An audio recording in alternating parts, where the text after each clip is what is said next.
Dobrý deň. Záujmou Trnavskej župy je ochrana hmotného i nehmotného kultúrneho dedičstva, ktorá ide ruka v ruke s rozvojom cestovného ruchu, čo je jednou z priorít, ktoré v Trnavskej župe máme. Spoločne s obcou Tomášikovo a so skanzenom v maďarskom Szentendre sme sa pustili do cezhraničného projektu Mlynárstvo, zabudnuté remeslo našich predkov.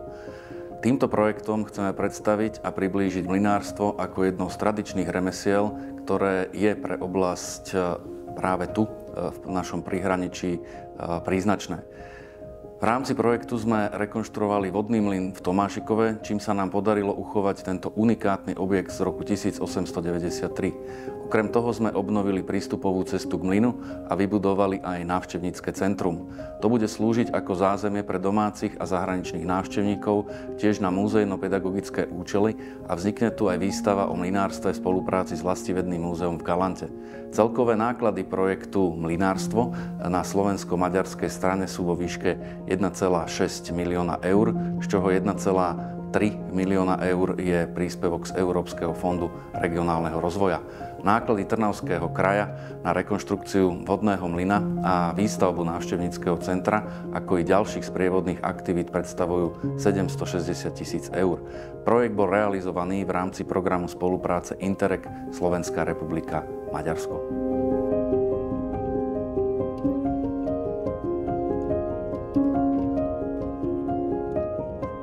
Tak momentálne sa nachádzame na brehu Malého Dunaja v katastri Tomášikova. Je to jeden z posledných vodných kolových mlynov, ktorý sa tu zachoval na Malom Dunaji na pôvodnom mieste. Najstaršie informácie už máme z obdobia stredoveku o tom, že v povodí Malého Dunaja na juhozápadnom Slovensku existovali stovky vodných mlynov. Najstaršie typy vodných mlynov sa moc nelíšia od tohto nášho tomášikovského objektu. Mlynárstvo svojím spôsobom sa vyvíjalo dosť intenzívne od obdobia praveku. Od najstarších typov mletia, ako je obyčajný spôsob drvenia obilia medzi dvoma kameňmi, postupným spôsobom, ako narastalo obyvateľstvo, tiež vyvíjalo. Vznik vodných mlynov je významným vývojovým stupňom v mlynárstve. Najstaršie typy, teda poháňanie dvoch kameňov mlecích silou vody, sú známe už z doby rímskej. Tento tomášikovský mlyn je postavený na základe týchto pôvodných starých tradícií, teda dva obyčajné mlynské kamene, ktoré sú poháňané vodnou energiou. Prvé zmienky písomné o mlynárstve z katastra Tomášikova pochádzajú z 19. storočia. Na mieste súčasného objektu vieme, že sa nachádzali lodné mlyny už v polovici 19. storočia minimálne. Tento Tomášikovský mlyn, tzv. Maticov mlyn, tu mlel už od 50. rokov 19. storočia, ale nie ako kolový mlyn, ale ako pôvodne lodný mlyn. Lodné mlyny v juhozápadnom Slovensku boli veľmi rozšírené. Zmenou legislatívy koncom 19. storočia, keď sa obmedzovali a zakazovali vodné mlyny kvôli tomu, že obmedzovali výrazne vodnú dopravu, ich majitelia, mlynári vtedajší prestávali na tzv. Kolové pobrežné mlyny. Takto bol postavený aj Tomášikovský mlyn v roku 1885. Počas výskumov a počas jednotlivých prieskumov písomných a historických prameňov vieme, že tento mlyn sa zachoval ako to bolo aj pôvodne postavené na tom lodnom mlyne. Jednoducho tú mlynicu premiestnili na drevené koly a stal sa pobrežným mlynom. Našťastie kolegovia Vlastivedného múzea v Galante už 80. rokov, respektíve koncom 70. rokov začali postupne monitorovať, zachovali mlyn v Tomášikove, takisto aj v Jelke. No a v tomto období sa dostali do vlastníctva tieto dva posledné vodné mlyny v bývalom galantskom okrese.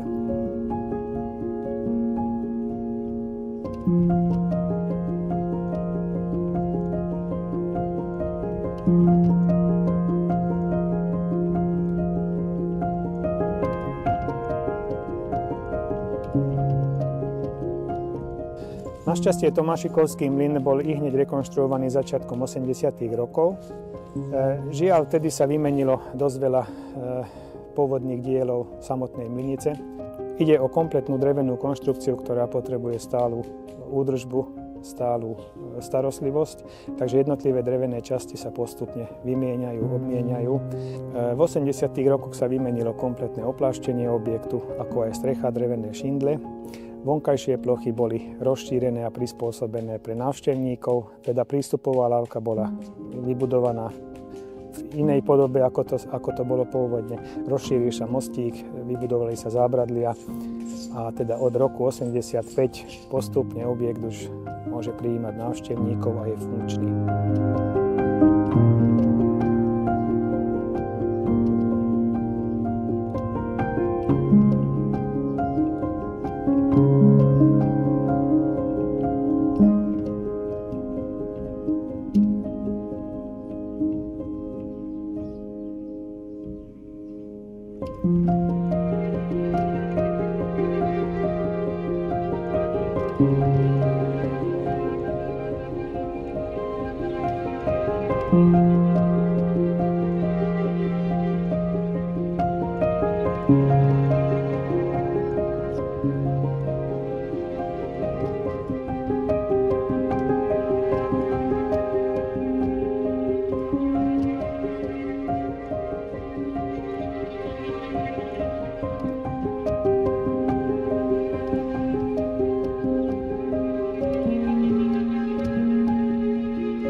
Zaujímavosťou objektu je, že sa nachádza na pôvodnom mieste, ako bol postavený koncom 19.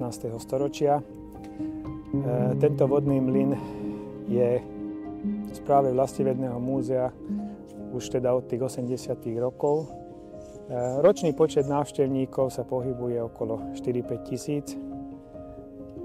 Prevádzkujeme v celoročnej podobe, samozrejme v zimných mesiacoch tá prevádzka bola dodnes obmedzená.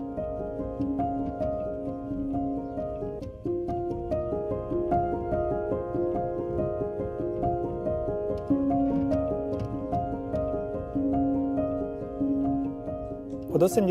rokov, ako sa dostal objekt do správy Vlastivedného múzea, tie opravy, rekonštrukcie boli menšieho charakteru.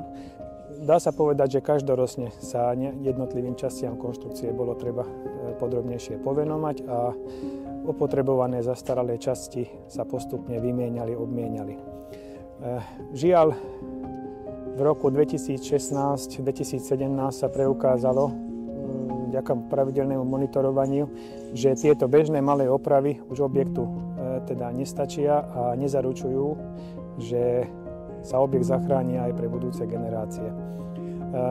Statickými prieskumami bolo potvrdené, že spodná nosná konštrukcia, teda drevené koly, ktoré sa nachádzajú vo vode, sú v značnej miere opotrebované a dokonca behom niekoľkých rokov môže hroziť aj havária v podobe, že teda celý mlyn sa zrúti do vody.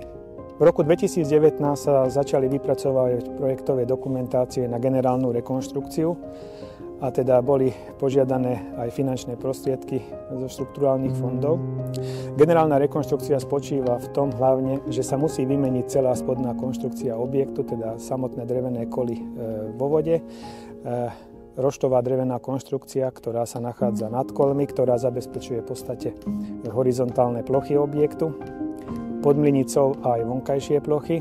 No a samozrejme, keď sa už mlyn kompletne rozoberie z tohoto dôvodu, tak sa vymieňajú v rámci rekonštrukcie aj všetky opotrebované časti mlynice, ako aj mlecieho zariadenia.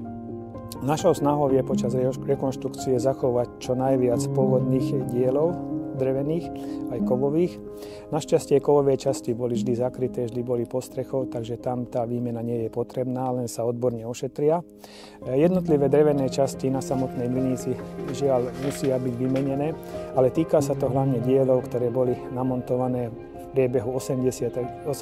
rokov, takže skutočnú historickú pamiatkovú hodnotu nemajú. Samotné mlecie zariadenie ako lavica, kamene, elevátory a ostatné menšie súčasti objektu sa zachovali v pôvodnom stave a zachovajú aj teraz. Tam nie je potrebná žiadna výmena. Bude prebiehať len ich odborné ošetrenie, hlavne teda proti škodcom a nejaká jemná povrchová úprava. Možno sa aplikujú aj po konzultácii nejaké protipožiarne nátery, teda keď by došlo náhodou k nejakej havárii alebo k nejakému požiaru, aby sme sa čo najviac vedeli tieto pôvodné diely zachrániť.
Počas tejto súčasnej rekonštrukcie musíme riešiť aj nejaké novodobé výzvy. Týka sa to hlavne prítomnosti bobrov. Tieto živočíchy tu na Malom Dunaji už nie sú minimálne 150-170 rokov prítomní, no v poslednom období vďaka aktívnej ochrany prírody sa tu opäť objavili a niekedy sa nám spúšťajú aj do nášho objektu dreveného. Hlavne im zachutili lopaty z červeného smreku, takže tieto drevené diely musíme nejakým spôsobom chrániť. Z toho dôvodu sa tam musia namontovať kovové lemy na jednotlivé lopaty kolesa, aby sa do toho títo živočíchy nevedeli nejakým spôsobom zahryznúť a poškodiť.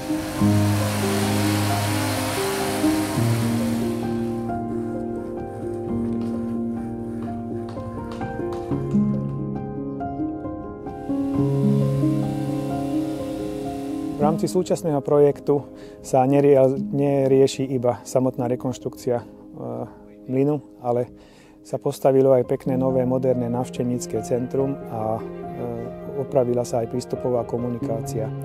Teda návštevníci už v budúcnosti nemusia chodiť po polnej ceste, ale je vybudovaný nový asfaltový prístup s osvetlením a návštevnícke centrum ponúka komfortnejší pobyt nielen pre návštevníkov, ale našťastie už aj pre našich zamestnancov, ktorí budú zabezpečovať prevádzku a odborný výklad pre návštevníkov.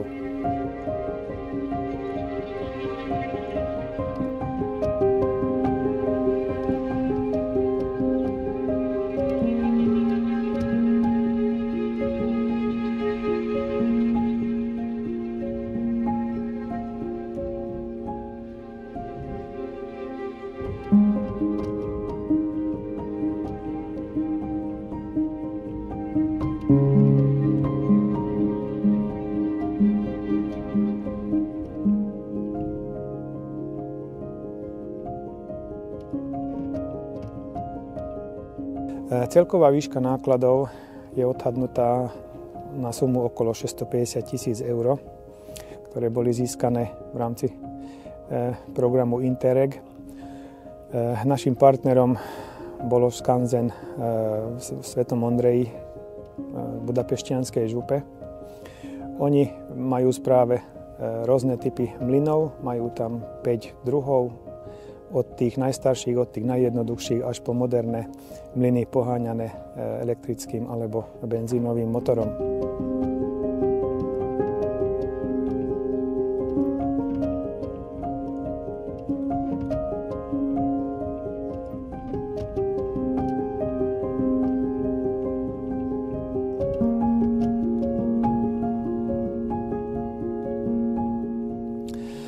Mlyn bude slúžiť v budúcnosti opäť hlavne návštevníkom a neposlednom rade aj filmárom, lebo toto prostredie, samotný mlyn je obľúbeným priestorom pre natáčanie rôznych historických, ale aj moderných filmov.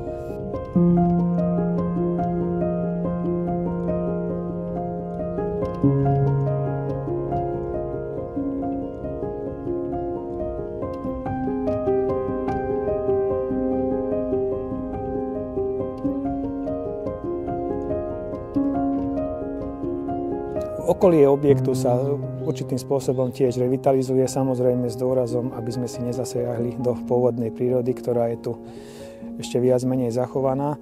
Plánuje sa začiatkom roka 2024 ešte aj výsadba pôvodných drevín do tohto prostredia, do okolia objektu, ktoré postupne sa tu vytrácajú, teda nevenuje sa tomuto brehu až taká pozornosť ako niekedy v minulosti.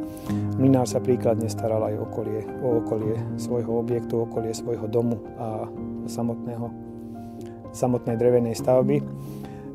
Na brehu boli vysadené, respektíve pravidelne udržiavané vrby, ktoré tu rastú ako pôvodné dreviny.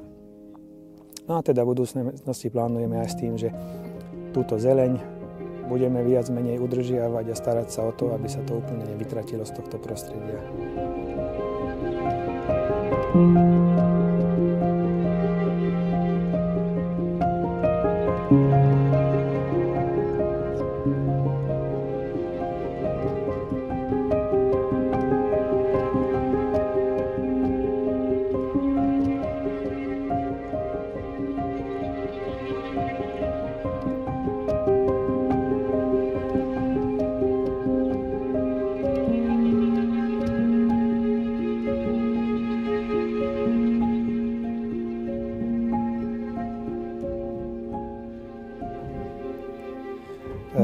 Objekt bude slúžiť nielen konkrétnym návštevníkom nášho múzea, ale aj pre cykloturistiku, nakoľko popri Malom Dunaji sa postupne vybudujú jednotlivé úseky cyklotrás a tento Tomášikovský úsek je jeden z najkrajších a najzaujímavejších a v novovybudovanom návštevníckom centre môžu aj cykloturisti dostávať ďalšie informácie o tom, aké možnosti sú tu na okolí, na turistiku, na obhliadku jednotlivých zaujímavostí a samozrejme bude pre nich zabezpečený aj jednoduchý servis formou sociálnych zariadení a prístupom k internetu a podobne.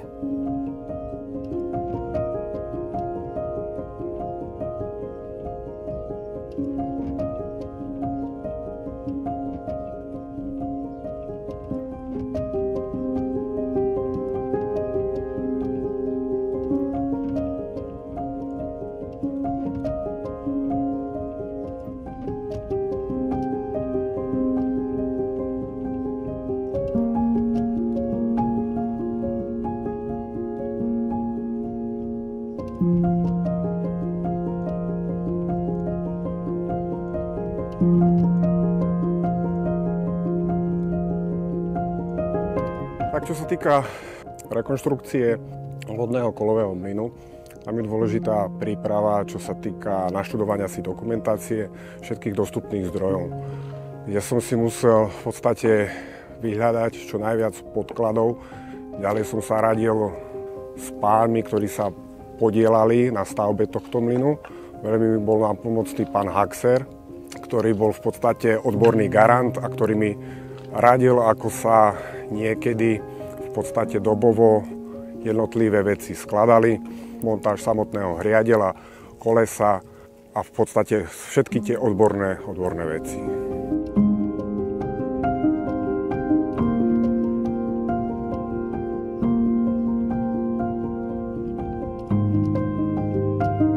Tak najskôr tej demontáži tam bolo potrebné dodržiavať všetky postupy, ktoré sme si určili.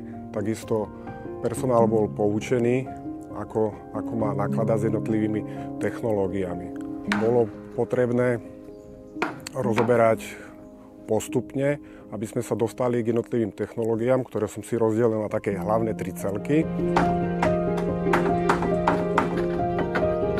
Samotné technológie v podstate vzhľadom tomu, že už majú svoj vek, boli už v takom zúfalom stave, takže sme museli opatrne pomocou techniky vyťahovať, rozoberať. Čo sa týka tých mlynských kameňov, museli sme si spraviť pomocnú konštrukciu, stolicu, kde sme mohli jednotlivé tie kamene povyťahovať.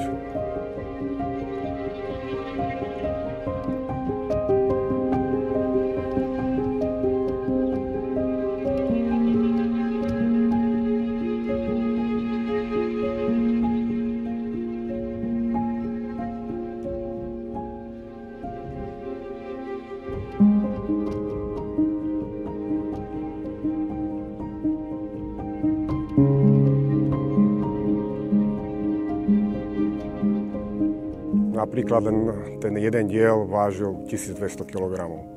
To isté bolo pri liatinovom kolese, to váži 750 kg, tak preto museli byť chlapi opatrní a takisto sme museli dávať veľký pozor, aby sme nepoškodili jednotlivé časti technológie.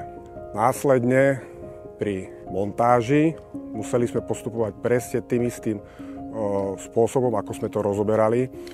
Takže najskôr hlavné ozubené kolesa a v podstate k tomu sme prispôsobili všetky ostatné prvky ako mlynské kamene, výťah a tak ďalej. Takže v podstate v opačnom postupe sme to skladali.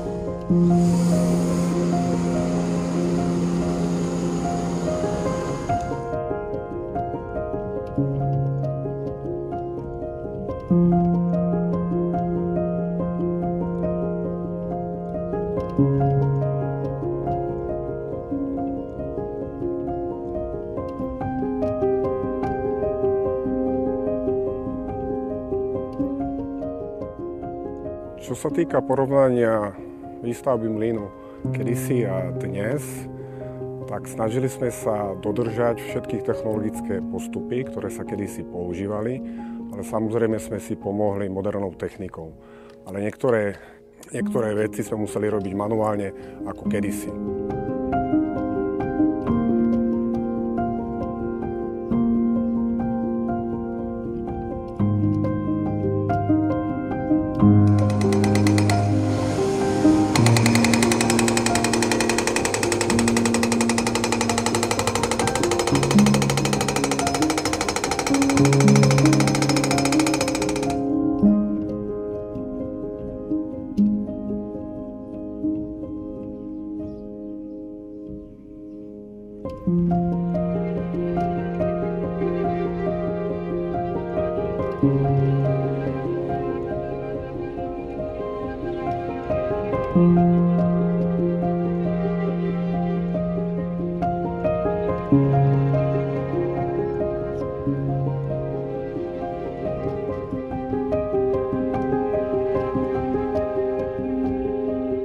Čo sa týka najväčšieho úskalia, bolo zatlkanie pilotov, kde som si študoval, ako sa to kedysi robilo, ale vzhľadom tomu, že my sme sa pilotmi posúvali 30 cm do stredu toku, 50 dole potoku, tak museli sme zvoliť iný postup, kde nás obmedzoval terén.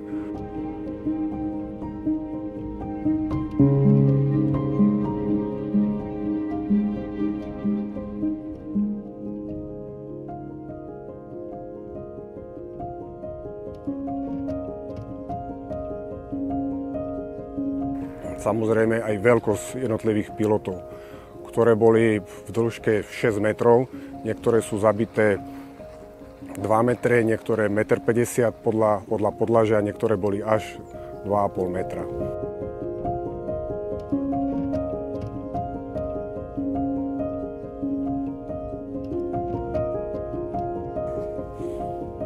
Takže teraz nás čaká montáž technológie. V podstate mlynské kamene už máme osadené, to bol základ.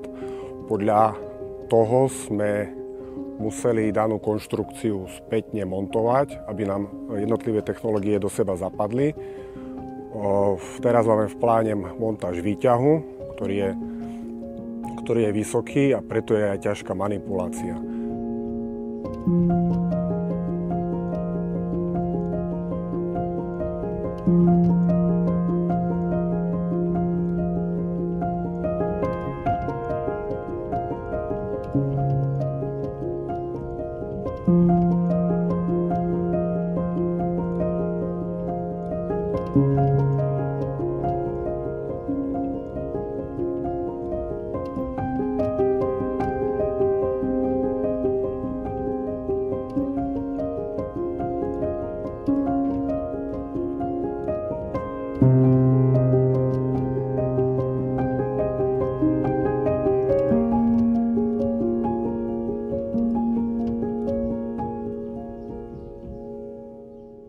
Takáto rekonštrukcia je dôležitá na plánovanie, ale nedá sa všetko detailne naplánovať.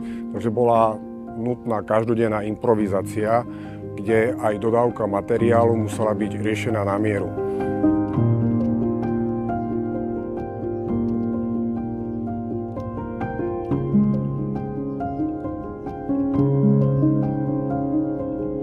Pri demontáži hlavného roštu v podstate sme našli niektorú odborný, niektorý neodborný zásah, čo sa týka renovácie mlyna.